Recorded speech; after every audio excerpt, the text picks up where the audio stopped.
Hello and welcome to this 13th part of the series Death, Where is Your Sting? Perfection and Eternity. So, we're at the point where all the resurrecting has been done and the judging and pronouncing has been performed. What this has done is it has eradicated every trace, every vestige of evil and wickedness, so that what is left is pure and good and crucially holy.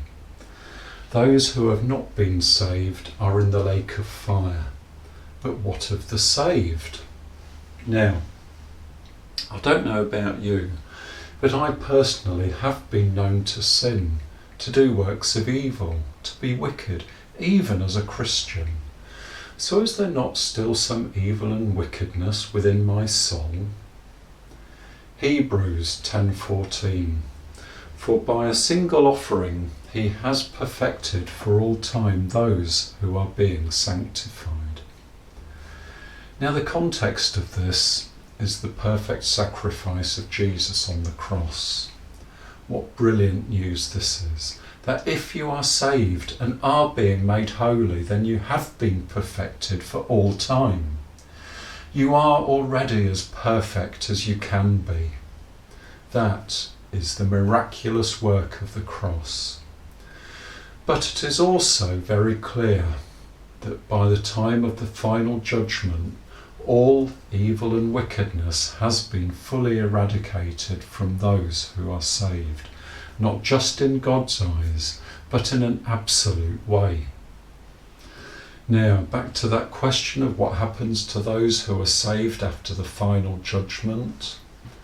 Revelation 21, 1-4. Then I saw a new heaven and a new earth, for the first heaven and the first earth had passed away, and the sea was no more. And I saw the holy city, New Jerusalem, coming down out of heaven from God, prepared as a bride adorned for her husband. And I heard a loud voice from the throne saying, Behold, the dwelling place of God is with man. He will dwell with them, and they will be his people, and God himself will be with them as their God. He will wipe away every tear from their eyes, and death shall be no more. Neither shall there be mourning, nor crying, nor pain any more, for the former things have passed away. In these verses, that loud voice declares that the dwelling place of God is with man, not the dwelling place of man is with God. And this brings out a popular myth that is erroneous. We, the believing Christians, will not go to heaven. Instead, heaven comes to us, but not to this planet as we know it now. It will be as confirmed in 2 Peter 3:13, but according to his promise we are waiting for new heavens and a new earth in which righteousness dwells. And going back a few verses, we get some extra insights into this process. 2 Peter 3:7-10. But by the same word, the heavens and earth that now exist are stored up for fire, being kept until the day of judgment and destruction of the ungodly. But the day of the Lord will come like a thief, and then the heavens will pass away with a roar, and the heavenly bodies will be burned up and dissolved, and the earth and the works that are done on it will be exposed. So it would seem that fire will be involved and some dissolving in removing the old earth and heavens prior to reconstruction.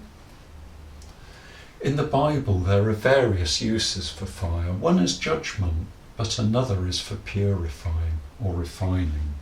And it is this latter purpose that will be needed to remove and or destroy anything of the Satan that may still be lurking somewhere.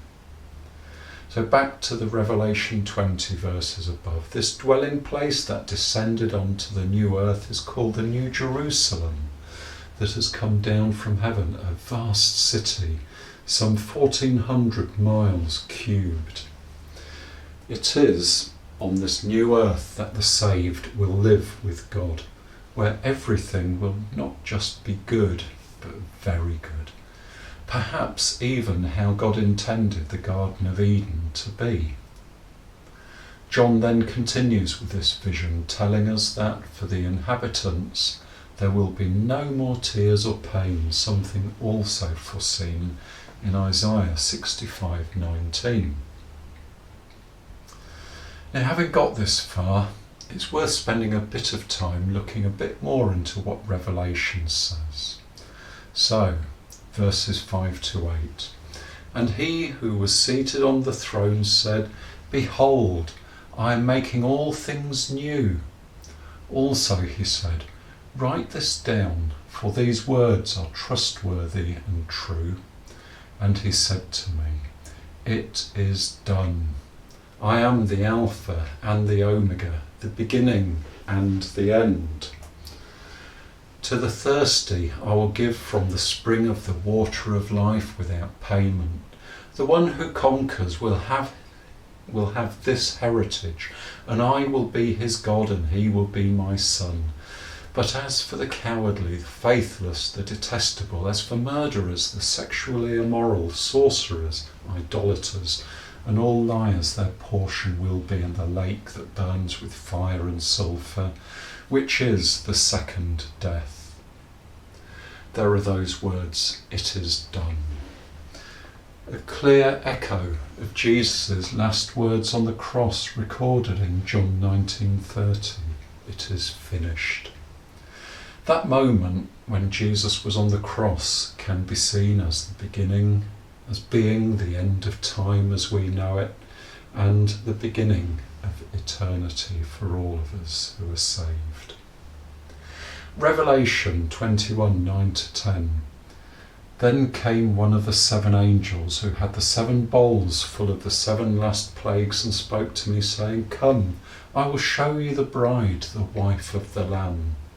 And he carried me away in the Spirit to a great high mountain, and showed me the holy city, Jerusalem, coming down out of heaven from God.